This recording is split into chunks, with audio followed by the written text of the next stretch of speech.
just because my son invited his favorite teacher to his birthday party.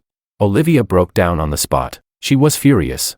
And before I could react, she pushed over the 6th-tier birthday cake she had chosen for him. I was about to ask her what was wrong, when I heard her voice, filled with a sense of betrayal. "Philip, let's get a divorce. Bruno, your mom is gone." After saying that, she resolutely turned and left. I thought she must be a bit unhinged. But a year later, she secretly moved next door, talking to herself. What about the themes of regret and self-harm after leaving the wife? These two had no sense of remorse at all. I was speechless. Why should I regret such a crazy woman? Chapter 1. Philip, I'm the one who's here to conquer you. If you don't stay with me, I will die. In the 7th year of knowing Olivia, she stood in front of my car, battered and bruised, saying this to me. She showed me the gruesome scars on her body, claiming they were the result of the system punishing her for my choice to not pick her. She cried and begged, "I don't expect you to love me. I just want to stay by your side. As long as I can be with you, I'll do anything. Please save me." I wasn't a good person, and I didn't like her. I just wasn't cold enough to ignore a living being. Besides, she had been around for a long time, so she was somewhat familiar to me. At that time, the woman I loved had just married someone else. The bitterness of losing to another, and the pain of losing my beloved, entwined within me, almost suffocating me, leaving me to numb myself with alcohol and work. Olivia happened to resemble the woman I adored, and in a daze, it felt like the one in my heart was standing right before me, softening in the moment. I reached out to wipe away her tears. "Stop crying, I promise you." And just like that, she stayed by my side, because I was her target. My affection and goodwill influenced her mission, so she treated me well, almost taking care of me meticulously. I gradually became accustomed to having her around. I knew very well that what I felt for her wasn't love. I just thought having someone like her nearby was nice. In the 3rd year of being together, when my parents once again pressured me to get married and asked me to go on blind dates, she overheard it, and her eyes dimmed immediately. Suddenly, I had a good idea that would satisfy everyone. "Olivia, let's get married." Her eyes lit up instantly, and the spark turned into tears that rolled down her cheeks. She threw herself into my arms, saying she had finally waited for this day. I didn't know whether my proposal made her happy or if it was her task's progress that thrilled her. In the end, it didn't matter. I wouldn't have to face my parents' pressure anymore, and it would help her mission. So I thought we both gained something. I told her that all I could offer was a name and money, and I didn't want any changes in our life before or after marriage. She agreed without hesitation, repeating, "As long as I can be with you, I don't expect anything else." And so, we got married. I soon discovered that married life was not as simple as I had imagined. Chapter 2. When my son Bruno was 1.5 years old, he caught the flu. I was stuck at the airport due to travel restrictions and couldn't get back in time. Olivia kept calling, repeating the same thing. "Bruno is sick. You need to come back and see him." I told her more than once that I was stuck and asked her to take our son to the hospital, but it was as if she didn't understand. Crying nonstop on the other end. The crowd was noisy and the air was stifling, filled with all sorts of strange smells, and my patience, already thin due to my cleanliness issues, plummeted. "Olivia, I'll say this one last time, take our son to the hospital immediately. Do you understand? My phone is dying. I can't talk right now." By midnight, the restrictions were lifted, and I gave up my trip, rushing home. To my shock, Bruno was still at home, burning with fever, barely conscious and crying weakly. Olivia also showed symptoms of the flu. The first thing she said when she saw me was, "Philip, do you think our lives are worth less than Fiona's?" I panicked and scooped Bruno up, rushing outside. "What are you talking about? Didn't I tell you to take him to the hospital?" I turned to the maid and demanded, "What are you doing? Can't you call for help? I pay you to take care of them, and this is how you do it. If you can't do it, then get out." The maid trembled. "Sir, it's not that we didn't call for help. It's just that Madam wouldn't let us." I looked at Olivia in disbelief. "What are you doing?" She became agitated. "Is he only my son? You, as his father, don't care for him. So why should I? I want him to know that in his father's heart, his life is less important than a stranger's." While I was stuck, I did happen to be with Fiona, but it was just a coincidence. I was abroad and she returned home, and we happened to get trapped in the same place, with my son's temperature scorching in my arms. I didn't have the time or patience to argue over these absurd accusations. "Olivia, we'll discuss this when you're calm. First, we need to go to the hospital." She pushed past the maid blocking the door, hysterically shouting, "I'm perfectly calm right now. You need to explain. If you don't clarify, you can't leave." Bruno began to vomit, his body twitching, showing signs of shock. I didn't love Olivia, but I loved my son very much. Seeing him suffer like that made me lose my temper, and I pushed Olivia aside. "Go if you want." Chapter 3. Bruno had a lung infection, leading to multiple complications. and it took him over a month in the hospital to recover. As for Olivia, she flat out refused to go to the hospital, wouldn't eat or drink, and forbade the maid from approaching her, lying in bed and crying silently. Her self-destructive behavior filled me with anger and disgust. If it weren't for not wanting my son to grow up without a mother, I honestly wouldn't care if she lived or died. But considering Bruno, I chose to go home and explain things to her clearly. No matter how I explained that it was just a coincidence, she wouldn't believe me. The feeling of powerlessness in our inability to communicate frustrated me. "What do you think it is?" Then, her face was pale, her eyes swollen, her voice hoarse to the point of breaking, weak enough to shatter at any moment. "Philip, just admit it. You went to see her." I took a deep breath, reluctantly conceding. "Fine. I went to see her. I admit it. So can we go to the hospital now?" She started crying, gasping for air. "Philip, if you love her so much and can't let go, why did you marry me? You married me but treat me like an ornament, ignoring and neglecting me. You don't love me at all. Though our marriage wasn't passionate, it was cordial. So how did it become neglect and coldness in her eyes?" Seeing her cry and endlessly bringing up the past only made me more irritated. "You've always known that I don't love you, right?" She suddenly froze, staring at me with red eyes. I struggled to keep my anger in check as I returned her gaze. "You once said you didn't expect my love, just wanted to be by my side. So what are you doing now? Threatening me with your life? Olivia, do you really think I care?" She stood there, stunned, momentarily forgetting to cry. After a long while, she forced out a bitter smile. "Yes, I've been asking for too much. I should have recognized it sooner." Seeing her come to her senses, I softened my tone. "Since I married you, I will take responsibility, but you must not act irrationally." With that, I bent down and picked her up. "All right, I'll take you to the hospital. Don't be so hard on yourself." She closed her eyes and didn't struggle. After that, our lives returned to how they were before. Bruno gradually grew up, learning to walk and to call out "Daddy" and "Mommy." Every time I came home and saw him wobbling towards me with his arms outstretched for a hug, my heart melted completely. He was well-behaved and obedient, quiet and not at all noisy like other kids.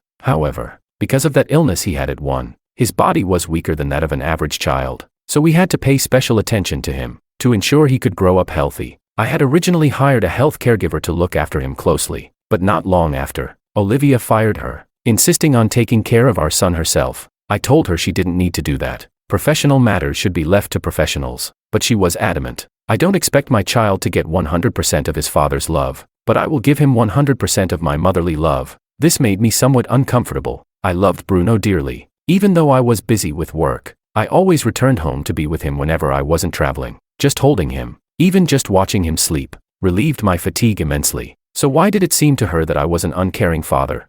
But I still controlled my temper and promised her, "Bruno is my son. I won't let him miss out on a father's love." She merely smiled faintly, with evident sarcasm. "Don't promise things you can't fulfill." Why couldn't I? Her passive-aggressive remarks instantly made me lose the desire to continue communicating with her. However, when it came to our son, I had a clear conscience. No matter how busy I was, I always made time to participate in the parent-child activities Olivia planned. I tried to set aside at least 1 day a week to take our child out to play with her. Through the seasons, with 3 meals a day, our little family spent time together, simple yet happy. Except for her occasional sarcasm, I genuinely liked this life. However, I gradually realized that Olivia and I could not reach a consensus on maintaining happiness. My calmness came from willingly sinking into the ordinary after the passion had faded. Her calmness, however, was a suppressed self that could explode at any moment. Fiona's divorce and return home was the spark that ignited her frustration. Chapter 4. On our weekly outdoor family day, I let Olivia stay home to rest since she wasn't feeling well, and I took Bruno to McDonald's by myself. Fiona was there too. She worked in child psychology abroad, and I was consulting her about related issues. The doctor had informed me that Bruno exhibited noticeable autistic behaviors. Fiona took out some paints and encouraged Bruno to draw a picture. Once Bruno quietly finished his drawing, she looked at it, her brow slightly furrowing. She said Bruno's inner world was very suppressed and he indeed showed tendencies to isolate himself. I looked at my quiet, well-behaved son, who was sipping milk, and asked with some confusion, "Why is this happening? Suppressed? Does that mean he's always unhappy? His mother has been there with him, caring for him meticulously. Even though I'm not with him every day, I've done my responsibilities as a father. Why would he?" Fiona gently interrupted me. "Don't worry. It's not too serious. He's a very intelligent child. I can feel that he has his own thoughts and is actively resisting negative emotions. With the right guidance, he can improve." I patted my son's head, who was now chewing on the straw, and asked, "What should we do?" "I just want him to be happy." Fiona smiled and gestured for me to watch her. She called out to Bruno, and when he looked up, she asked with a smile, "Bruno, can I treat you to something to eat? You can choose what you want from the menu." She handed the menu to Bruno. He didn't take the menu or say anything but looked at me first. Recalling Olivia's instructions, I quietly reminded him, "You can't eat these things. Your health isn't good." Fiona looked at me helplessly. "Don't be so alarmed. These things aren't poison. Having a little bit occasionally is fine. And I'm not trying to feed him junk food. I just want him to know he can make his own choices. Children have their own preferences and aren't just puppets for adults to control." Some children with autism suppress their emotions because they don't feel satisfied or able to express themselves. In your daily life, have you ever considered asking Bruno for his opinion? I froze for a moment, realizing she was right. My way of expressing love was to give him everything other kids had. So I bought him all the popular toys. When a company CEO bought his son a planet naming right, I bought him too. Olivia's love was in her meticulous care of his daily needs. But I had to admit, we had never asked Bruno for his thoughts. Thinking of this, I took the menu and placed it in his hands. "Choose whatever you want." He stared at the menu for a long time. I wanted to urge him a few times, but Fiona stopped me. She gestured for me to wait. After about 10 minutes, Bruno finally made his decision. He pointed to the fish burger on the menu and then looked at me. At that moment, Fiona smiled and extended her hand to him. "Okay, sweetheart, it looks like you've made your choice. Now, can you go with Auntie to place your order for yourself?" Bruno glanced at her and then turned back to me. I smiled at him. "Auntie is asking you. If you want to go, you can." He turned to the ordering counter and slowly extended his hand to Fiona. In that instant, his eyes lit up. Even though he wasn't smiling, I could tell he was happy. I realized for the first time that happiness could be so tangible. Watching him carefully unwrap the burger he wanted, holding it with both hands as he brought it to his mouth, I felt a mix of joy and bittersweetness. I sincerely thanked Fiona. "Thank you. If it weren't for you, I wouldn't have realized these issues." When the doctor mentioned them, I thought he was just being dramatic. Fiona rested her chin on her hand, smiling. "It's natural to be flustered as a first-time parent. Your willingness to learn already puts you ahead of many parents." She was still as gentle, forgiving, and insightful as before, as if everything in her eyes could be resolved. I relaxed. "So what should we do about Bruno's situation moving forward?" Before I could finish, Olivia's sharp voice interrupted. "Bruno, who allowed you to eat this?" In the next moment, the burger that Bruno had just taken 2 bites of was knocked to the ground. Chapter 5. Why would you let him eat this? Don't you know he's not well? Olivia swept everything off the table, glaring at me. "Philip, I don't care if you want to date your ex, but please don't harm my son." "Olivia, you're misunderstanding. We didn't." Fiona tried to explain but was cut off by Olivia. "Miss Fiona, I understand that after your divorce, you might want to find a man to rely on, but the man in front of you is already married and has a child. Even if you don't mind being a mistress, there's no need to be in such a hurry, is there?" Fiona looked uncomfortable but spoke firmly. "Olivia, please don't slander me, and calm down. I'll explain everything to you." Olivia scoffed. "I can see with my own eyes. I don't need you to explain. I don't care if you're planning to cheat or elevate yourself as a mistress, but don't involve my son in your disgusting affairs." Her words drew the attention of everyone around us. I stood up to block her. "Olivia, enough. Don't make unfounded accusations." I sought out Fiona because she specializes in child psychology and can help with Bruno's situation. "Let's go home first, and I'll explain everything there." She pushed me aside. "Don't use Bruno as an excuse. He's my son. Do you think I don't know if he's sick?" With that, she grabbed Bruno, who had been sitting quietly with his head down, and said, "Bruno, let's go home." She then walked away briskly, holding him. Fiona sighed and shook her head, indicating she felt helpless. As I picked up Bruno's things from the table, I apologized to her. "I'm sorry. I'll take you out to dinner next time to make up for this. I have to go now." Just then, Bruno spoke up. "I don't want to go home." Olivia froze, looking at Bruno in shock. "What did you say? Say that again." I was surprised too. This was the first time Bruno had expressed his thoughts so clearly. Encouraging him with the method Fiona taught me, I said, "Bruno, it's okay. Keep talking, just like you did before. If you say it out loud, your mommy and daddy will know what you want." Bruno's body started to tremble, and tears quickly gathered in his eyes, but he still managed to stammer out again, "Mommy, I don't want to go home. I want to eat a burger." Olivia looked at him in disbelief, tears streaming down her face, her grip on him tightening. "Bruno, are you choosing her over me? Do you not want mommy anymore?" Bruno winced in pain, beginning to cry. "Mommy, it hurts." I rushed forward, taking Bruno from her. "You're hurting the child." She staggered back 2 steps, looking utterly defeated. "Fine, I get it. If you don't want to go home, then don't. Do as you please." With that, she turned to leave. "Mommy," Bruno cried, reaching out to her. In the next second, Olivia suddenly collapsed to the ground. Mommy. Fiona quickly took Bruno from me. You need to help Olivia up and then get the car. Don't worry, Bruno. Your dad drives really fast. We'll get to the hospital quickly. Your mommy will be fine. With her calming words, Bruno soon settled down. When I brought the car around, Bruno was hugging the McDonald's bag. Fiona explained, I promised him a burger, and I can't go back on my word. And besides, this was the first time he expressed his needs. How could we ignore that? Chapter 6. I'm pregnant, running a bit of a fever, and fainted due to excessive emotional stress. It's not a big issue. Just pay attention to rest, the doctor said. And I learned that Olivia was already over 2 months pregnant. She had never told me. Looking at her tear-streaked face, I felt a mix of emotions. With Bruno, we could raise him with autism. Is it really a good idea to have another child? Fiona seemed to see through my thoughts. For Bruno, having a sibling might not be a bad thing. You don't need to overthink it. Some autistic children recover after going to kindergarten and making friends, finding companionship. Hearing this, I felt somewhat reassured. That day, I stayed at the hospital to take care of Olivia while entrusting Bruno to Fiona. She had opened a children's art studio locally, teaching children with psychological issues how to paint, using art and related games for therapeutic interventions. Bruno spent a day there and quickly took a liking to it. The next day, he told me he wanted to learn painting from teacher Fiona. Without hesitation, I agreed. He was 3.5, and I didn't plan to send him to kindergarten just yet. Learning some skills beforehand wouldn't hurt. However, Olivia strongly opposed this. After a heated argument, she reluctantly agreed, saying that if he wanted to learn painting, she would find an institution and choose a teacher herself. To put it simply, she had a problem with Fiona. I had explained everything that happened that day, but she still held on to her suspicions. I couldn't understand why she,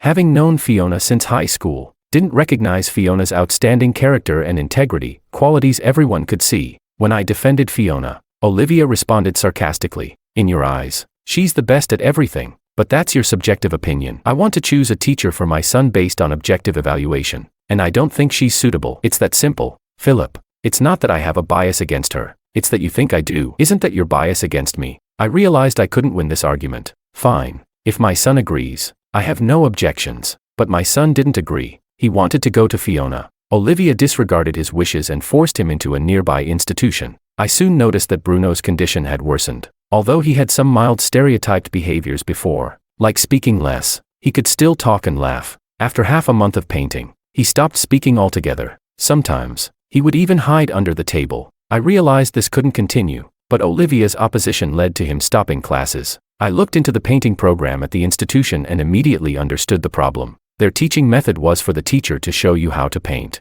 and you had to do it that way. Bruno's movements were slower than others, and given his situation, he would unconsciously add his own ideas to his drawings. Therefore, the teacher would either ask him to erase his additions or to redo the painting. When I asked Bruno about it, the teacher proudly mentioned how Bruno had been unruly at first, not cooperating, but was doing much better now. I wasn't a professional, so I couldn't determine whether this teaching method was flawed, but I could tell it wasn't suitable for Bruno. Olivia refused to let me stop Bruno's classes. No matter how I argued, she managed to twist everything back to Fiona. You just want to send him to Fiona. You want to see her. Philip, if you want to see her, go ahead. I won't stop you, but don't drag my son into it. It was utterly unreasonable. We had a heated argument, which startled Bruno. He covered his ears and began to scream, hiding under the table and banging his head against the wall, quickly causing himself to bleed. I rushed to hold him, realizing he was shaking uncontrollably. Bruno, don't be afraid. Mommy and Daddy won't argue anymore. We won't go paint there. Daddy will take you to see the doctor.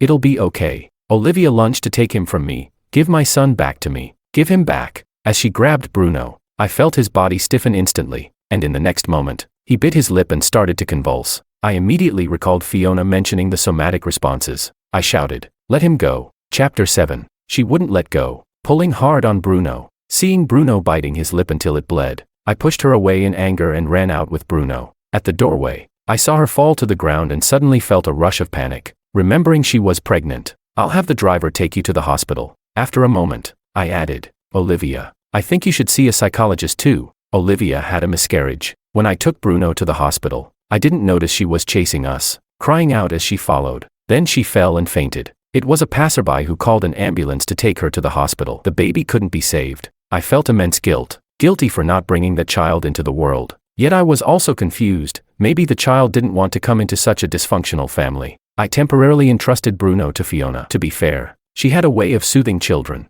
and Bruno was happy to be with her. After she took Bruno away, I should have gone to see Olivia immediately, but I found myself feeling scared to face her. Just the thought of seeing her made me uncontrollably anxious. I was afraid of her hysteria, her tears, and her silence. Every possible reaction I imagined from her was something I didn't want to confront. I drove around the hospital several times, barely managing to suppress my agitation, before buying some food for her and heading to her room. She was awake, lying on the hospital bed, eyes open, neither crying nor speaking. At times like this, any attempt at comfort felt too inadequate. I couldn't bear the suffocating silence and left after saying, "You should rest." Since my son was born, I had drunk very little, but that night, I drank heavily and got completely drunk. Yet my mind was surprisingly clear. I kept examining my relationship with Olivia. Did I love her? No. Could I not live without her? No. Was she irreplaceable? No. Why did I marry her? Because at the time, being together felt comfortable. And now?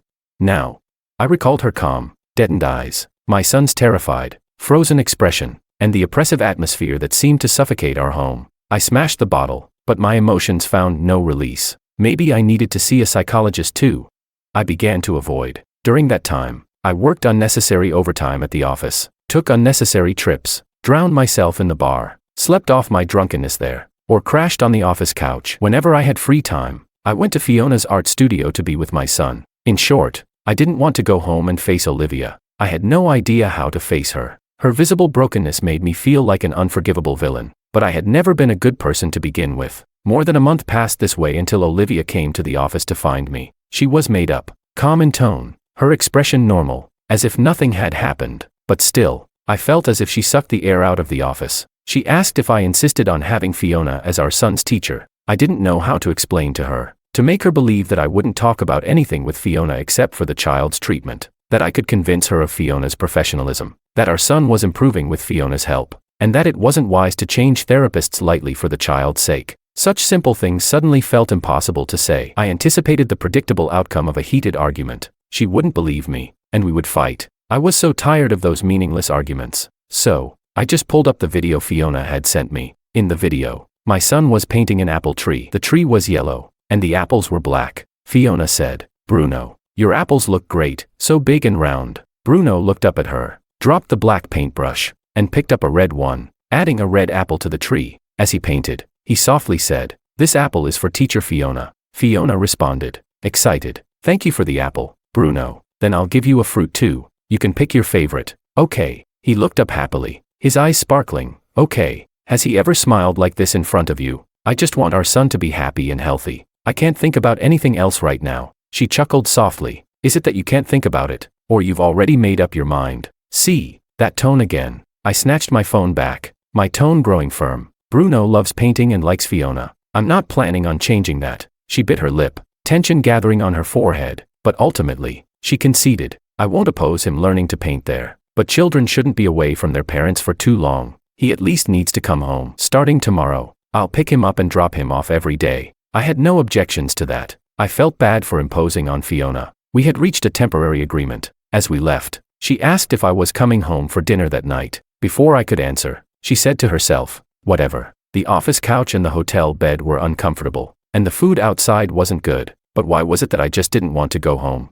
Chapter 8. As Fiona had said, after Bruno started kindergarten, his personality brightened day by day. His stereotypical behaviors gradually faded, and he became very popular among his teachers and classmates. I often picked him up from school. On the way home, he would hug the seat back, lean on my shoulder, and slowly tell me about his day at school, starting every sentence with "Daddy." His childlike voice and expressions, seemingly calm but filled with excitement, felt exceptionally precious to me. What puzzled me was that Bruno would revert to being that quiet, silent child in front of Olivia, completely unlike the cheerful boy outside. Moreover, I sensed he was deliberately avoiding being alone with her. At home, he clearly preferred to cling to me. Even when I was working in the study, he would bring his puzzles and quietly play nearby. During meals, he refused to sit next to Olivia and wouldn't eat the food she offered him. This deeply saddened Olivia, and I had seen her cry, asking Bruno what she had done wrong. But no matter how she asked, Bruno would only look at her in silence.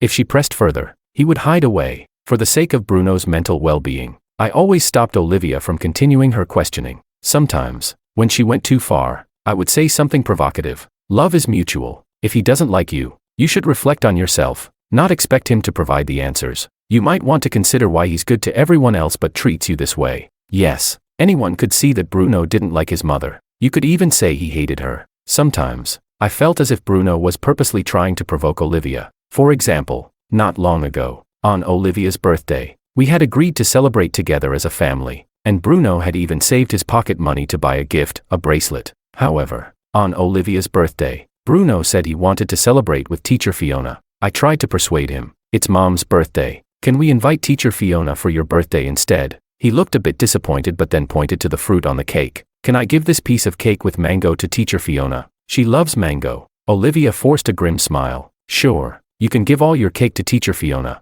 Bruno didn't do that. He insisted that Teacher Fiona didn't like any other fruit and only cut off the piece with mango. During that meal, Olivia didn't touch a single piece of cake, and Bruno didn't present his gift either. Soon after, the bracelet he had chosen appeared on Fiona's wrist. In return, Fiona gifted him a set of Lego, which he loved and played with most of the time at home. Olivia had also given Bruno Lego, but he hadn't even opened the package. The day Fiona's Lego arrived, Olivia threw her set straight into the trash. Last week, just a week before Bruno's birthday, we worked on making birthday invitations as a parent-child activity. I told him, you can write anyone's name you want to invite, and if you can't write some words, Mom and Dad will help you. The first name he wrote was Fiona. Olivia seemed a bit unhappy but didn't explode. She brought out a carefully prepared birthday outfit, saying she wanted to dress Bruno up as the most handsome little prince. Bruno looked at the outfit but first asked, is there a dress for Elsa? Teacher Fiona loves Elsa. Olivia shook with anger, tossed the clothes aside, and excused herself to go set up the venue.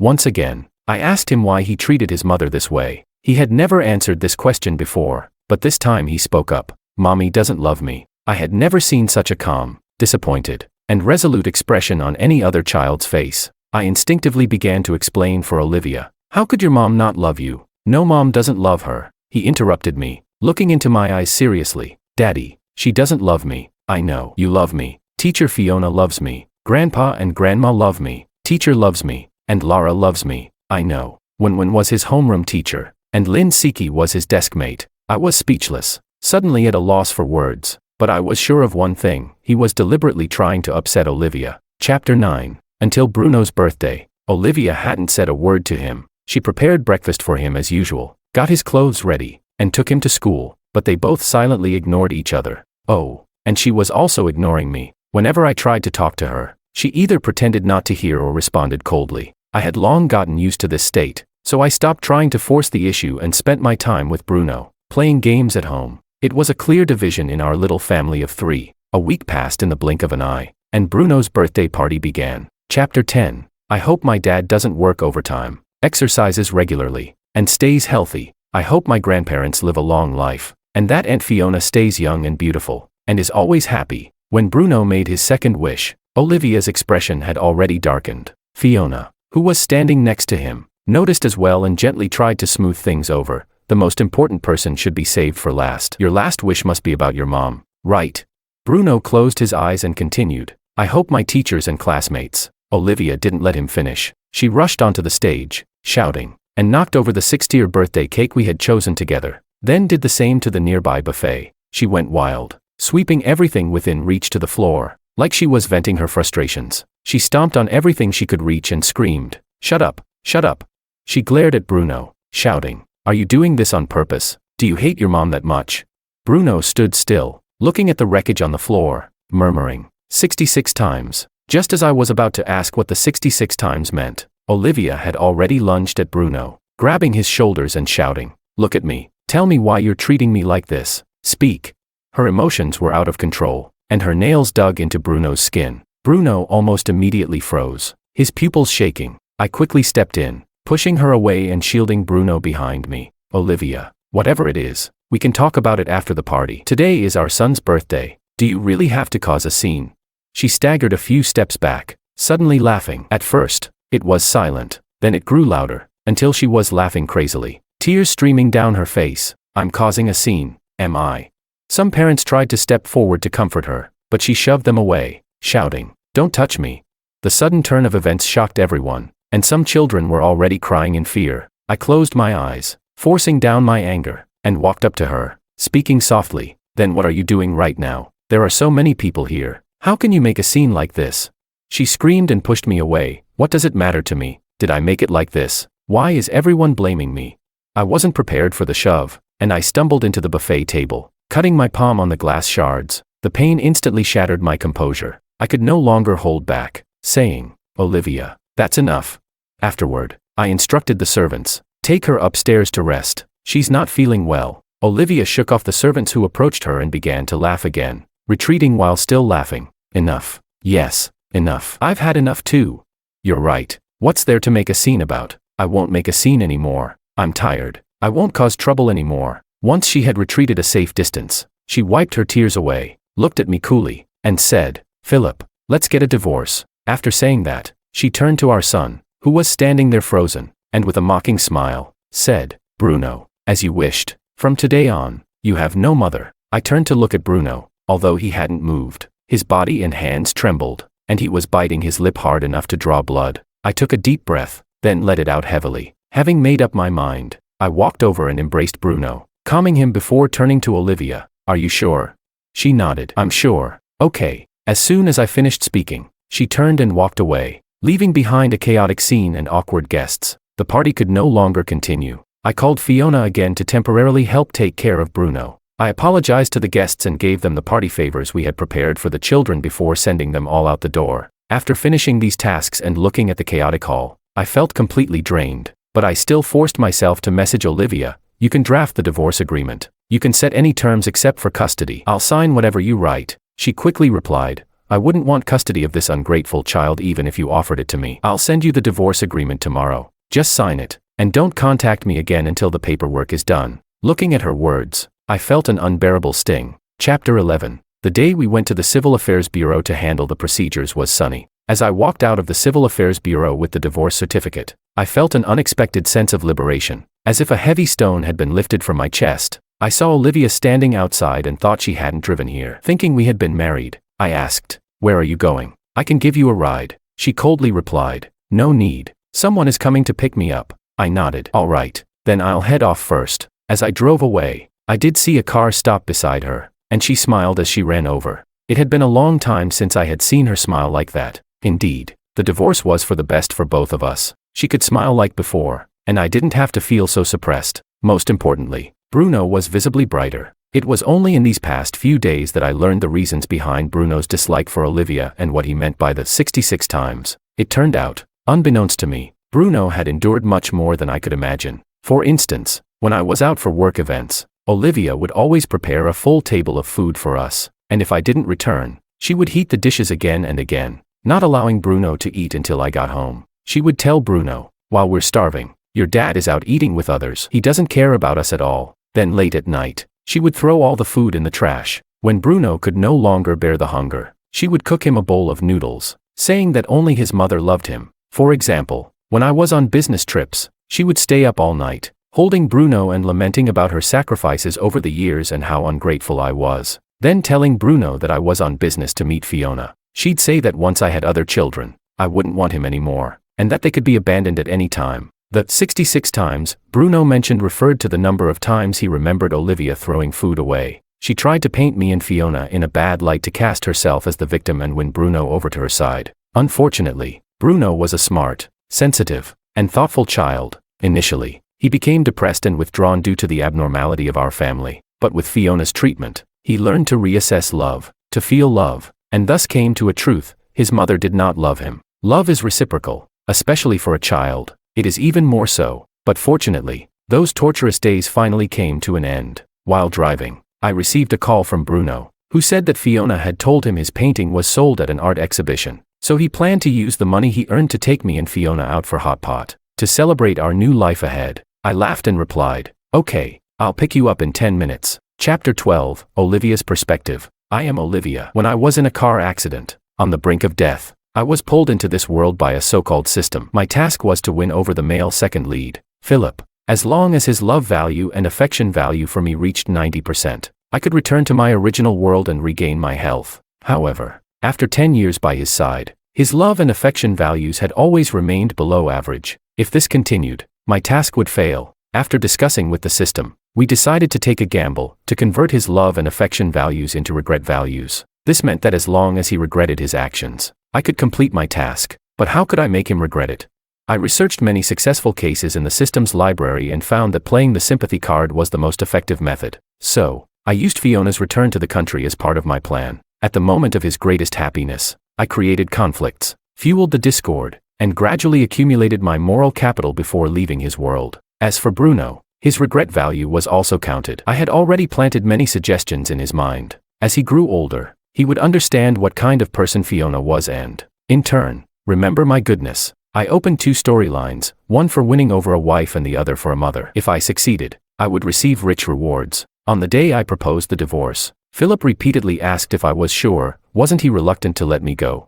Bruno was so shocked that he couldn't speak, and I could foresee my success. On the day of the divorce, Philip offered to give me a ride. I pretended to be indifferent and refused, telling him someone was coming to pick me up. I wanted him to know that leaving him would only make me better. He hesitated for a moment and then left. I thought he must be regretting it. After the divorce, I specifically moved to a faraway city, waiting for Philip to realize my love and feel regret. However, after 3 months there, they still hadn't come to find me. Moreover, their regret values hadn't increased at all. I began to panic and decided to return to that city, brainstorming with the system for a long time before deciding to adopt a child. Maybe I needed to provoke them face to face to make them regret their decision. I went to the places we used to frequent, hoping to run into them. To my annoyance, I spent over half a year there, changed residences several times, and was very close to the villa we had lived in together. Yet I still hadn't encountered them even once. As I saw nearly a year pass, I realized that if I continued to delay, my task would surely fail again. I gritted my teeth and moved next door to them,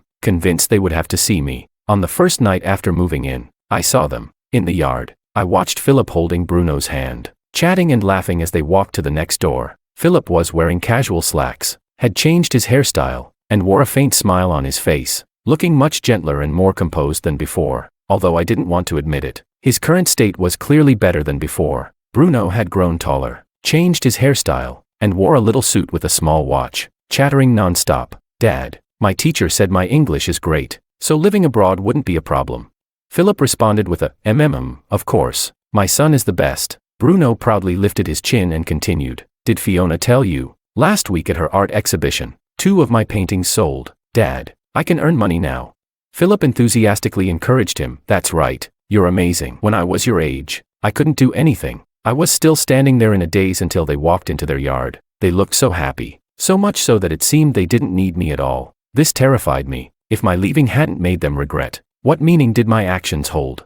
I couldn't help but ask aloud, "Wasn't it said that as long as I left, they would start the regret storyline? Why haven't they shown any regret? What went wrong?" The system hesitated. "Perhaps it's not stimulating enough." Stimulating. So the next morning, I took the child and waited in the yard. As soon as they came out, I would immediately go out and run into them, giving them a face-to-face stimulus. But to my dismay, I waited all day and they didn't come out. Unable to resist, I walked to their front door and was surprised to find it locked. Logically, there should have been servants around, and they wouldn't lock the door. Where had they gone? A strong sense of unease surged within me. Soon, I learned the reason. It turned out that Philip had moved the company abroad this past year, and they were preparing to settle overseas. They had left before dawn today. Along with them was Fiona, who was also going abroad for an art exhibition. I was both anxious and flustered. They had left. What was I going to do? What about my task? The system remained silent for a moment and said, "They haven't generated regret values. Your strategy has failed. According to our agreement, we will terminate the contract with you. In 10 seconds, you will be sent back to your own world." My legs went weak and I collapsed to the ground. I had clearly followed all the strategic steps. Where did I go wrong? Chapter 13 Epilogue. Was it all an act? On the plane, Fiona in the front seat asked in a controlled voice. Her acting was too good, wasn't it? She was going abroad to hold a children's art exhibition related to autism, and it just so happened we were on the same flight. I covered sleeping Bruno with a blanket and then whispered. It seems she was trying to collect our regret values, but obviously, she failed. Recalling that when I first entered the yard yesterday, I remembered I had left the food I bought in the car, and when I went out to get it, I overheard Olivia's words. Regret? Perhaps there was some. I only regretted not divorcing earlier and letting Bruno suffer so much, not cherishing what's right beside you, and only crying when they're gone. Am I sick? Fiona was still in shock. This world feels a bit magical. Do you think we might be characters from a novel? I chuckled. If that's the case, You must be the heroine, and I'm the second male lead who loves you unrequitedly and seeks a substitute. She shook her head earnestly. No, I'm definitely not the heroine. Otherwise, I'd be sweetly together with the male lead, not divorced. That made sense. She pulled the blanket over herself, preparing to rest. No matter how magical this world is, we just need to be ourselves. I nodded and turned to look out the window. Above the white clouds, the sky was still blue,